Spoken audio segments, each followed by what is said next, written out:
Hey, I'm kind of rearranging my room right now, so in case you're wondering where I'm at, I'm over here now. It was kind of funny earlier when I was watching Streets of Fire. Yes, that's Streets of Fire. Surprisingly a bit short for an 80s film, but when I was watching it, I tilted my head back and the clothes here kind of fell over my face. And I thought, wouldn't it have been funny if I was doing that in the middle of a review and I just did that and it kind of fell on me. I thought that would be a very funny moment. Too bad I didn't catch it on camera, but whatever.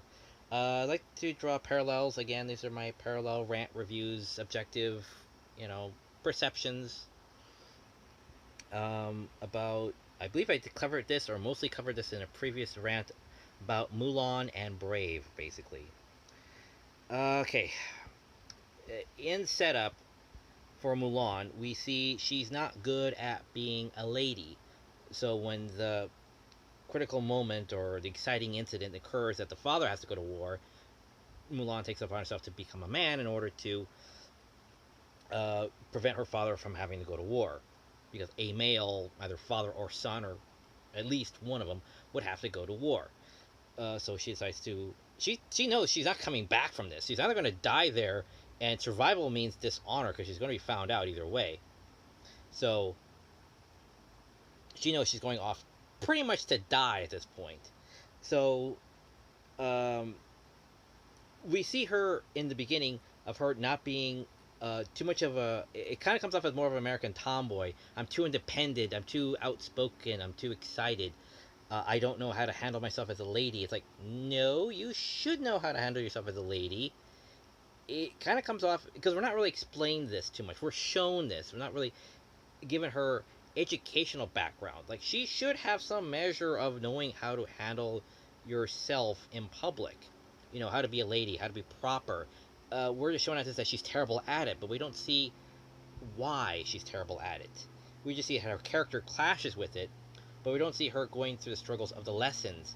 If we see like the week preceding up to that moment of her going in to be tested, and we kind of see, okay, we see her backstory. We see like basically like her report cards. You know, something that says she's terrible at this. She's not very good at it, but she should be minorly terrible at it, not horrifically terrible at it like we saw in the movie.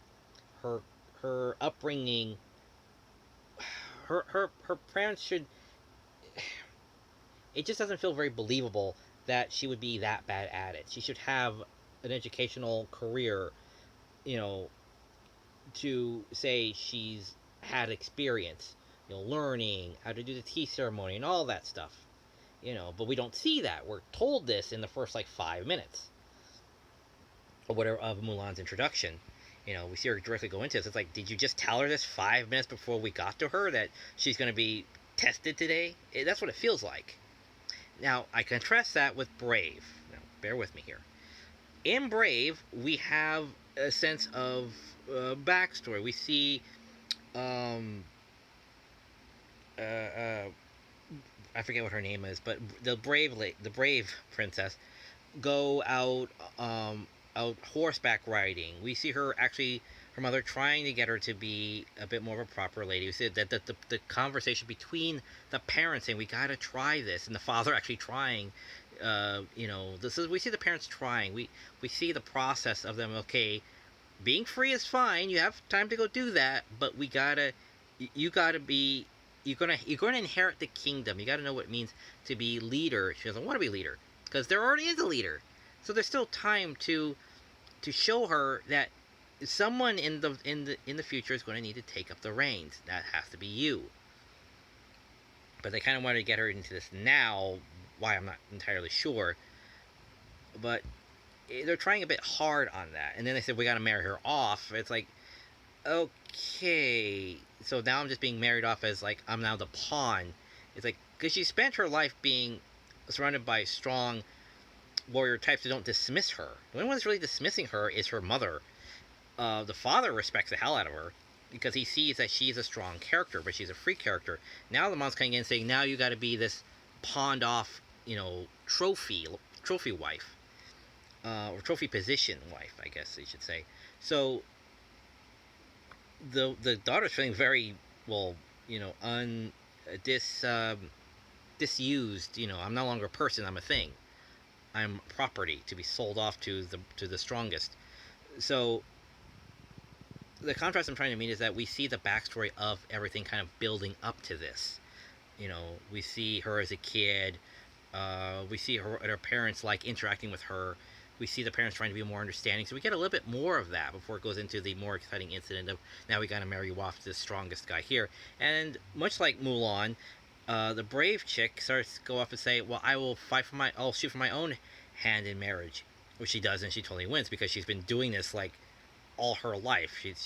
And apparently the men in the suitors that come forth are like really shitty. It's like, how can you have this? You're supposed to be the clan's, you know, leaders, and yet your kids are like such weaklings. It's like, okay, why would anybody want any of these guys?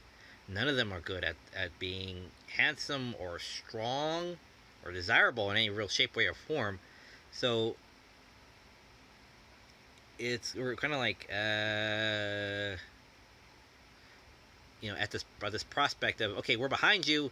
Okay, now it just doesn't make any sense. Now they're gonna just pawn you off to these three suitors, you know, who clearly, if they actually had strong characters or strong presences, then we kind of understand the process. But then the process itself breaks down. So it doesn't make much sense. But anyway, that's why Brave, lady decides to just fight for her own hand. Is because even the process breaks down, so she decides to just take care of it herself, much like Mulan. She takes care of it herself. So Brave gives us a bit more of a background, a bit more context, a bit more back history, a bit of more show and tell of the parents trying to educate their child and say this is your place you need to be because this is the process, an educator and being a proper lady. But she's too much of a strong, independent woman, and then again, the process has to be derailed again with the whole bear poisoning curse thing. I just think that really need to be necessary. I mean, she just needs to see that leadership needs to be taken, and she is capable of that, and the necessity of that leadership. That's all.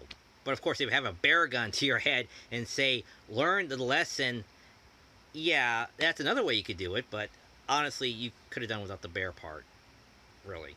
The bear at the end, yes, because that makes sense. Because that's more of a Chekhov's gun sort of thing. If you introduce a monster at the beginning, you're going to need to, show that monster being defeated by the end. So it's a Chekhov's bear, I guess you want to call it. But yeah, okay, so if you're going to explain why a character isn't good at being what their society needs them to be or expects of them, you kind of need to show that a little bit more other than, just that they're bad at it. You gotta show kind of more why they're bad at it, not just she's too much of an American tomboy, that sort of thing. It's like that doesn't make any sense. You're telling this, you're showing us very little of that, but telling us that in kind of more in song or montage, but more in current tense than past tense, really. If you saw that thing, it literally, it does sound like she was just told that 5 minutes before it was, sorry, it comes off more, she was told 5 minutes that she was going to be tested to be a lady 5 minutes before we saw her on screen. That's literally what it feels like. Because she has like no training whatsoever, but she's taking crib notes on her arm.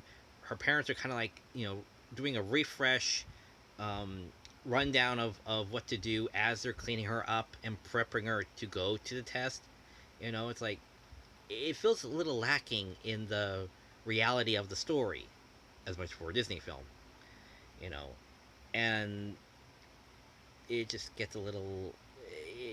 Suspension of disbelief doesn't really work for that aspect, as opposed to Brave. Brave works, except for the bear, because it feels a bit forced. Anywho, that's my little observation with Mulan and Brave. How one works a little bit more better than the other. Doesn't mean Mulan isn't awesome. It's the G.I. Joe in China, basically. So that's what I come to think of it as, and I like it. And I like G.I. Jane. Sorry, did I say G.I. Joe or G.I. Jane initially? Sorry, G.I. Jane in China, basically, which is also a really good film. Uh, and if I can, when I was watching the review, the Nostalgia Critics review, when the song "Be a Man" comes on, it shows her that if you go into the not the extreme, but into each category which she doesn't fit, it's like, well, I'm not a lady, let me try to be a man, and she realizes, okay, if I can't do this, then it's like I'm a failure. But she realizes, can I? If I could just do the one thing they can't do, you know, uh, then I will earn their respect, which is to go and get the arrow from top of that post thing. You know, it shows determination. It shows, well, like I just said, it shows her determination to succeed.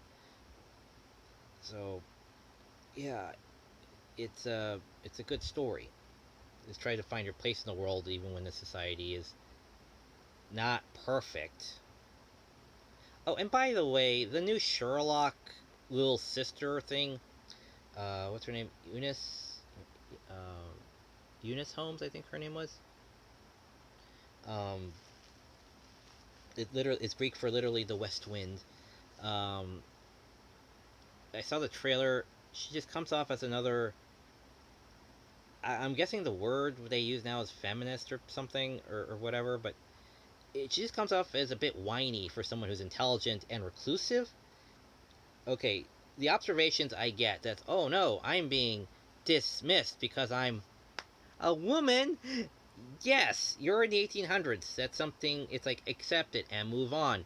But then we see peppered all throughout the freaking trailer is her whining about it. And it kind of gets a little putting off. It's like, don't. You have a strong character. Go with it. Go with it.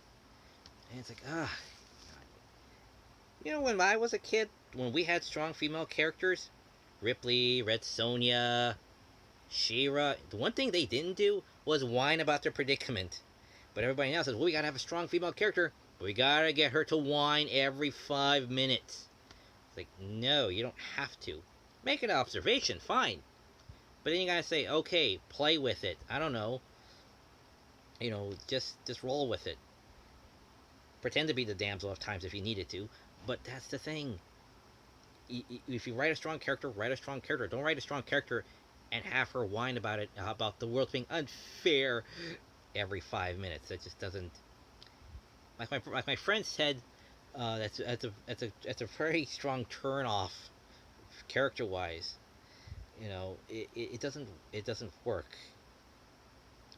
And she's at home, so it's like, deal with it. You don't hear your brother whining when he says, "Oh dear, this mystery isn't really coming together the way I wanted it to or expected." It, it, you know, not everything's going to work. If you're going to write a strong female character, write a capable female character. A character who struggles, not just gets it done in one go, but struggles and gets it done and is at times stoic about it. You know, writing a strong female character now does not mean you have to write the aspect of, and she whines again. You don't have to do that. But yes, those are my simple observations. I hope we've all learned something, and I hope you can see me well in this terrible lighting. Maybe someday I can actually get better lighting. Anywho, coming up soon is my my eulogy, whatever. It be the 10th anniversary of my mom's passing, and I will be giving a sermon eulogy. I'll be saying words. I don't know what the hell you call it, but I'll be saying words, basically, about her for like an hour. So, yeah, so that's what I'll be doing soon. So that's why I'm getting the room clean. I need to find the family tape of my sister's baptismal and all that fun stuff. Basically, it was June and July of '86. Yeah, we were very busy that year. Anyway, take care and see you in the next video. Bye.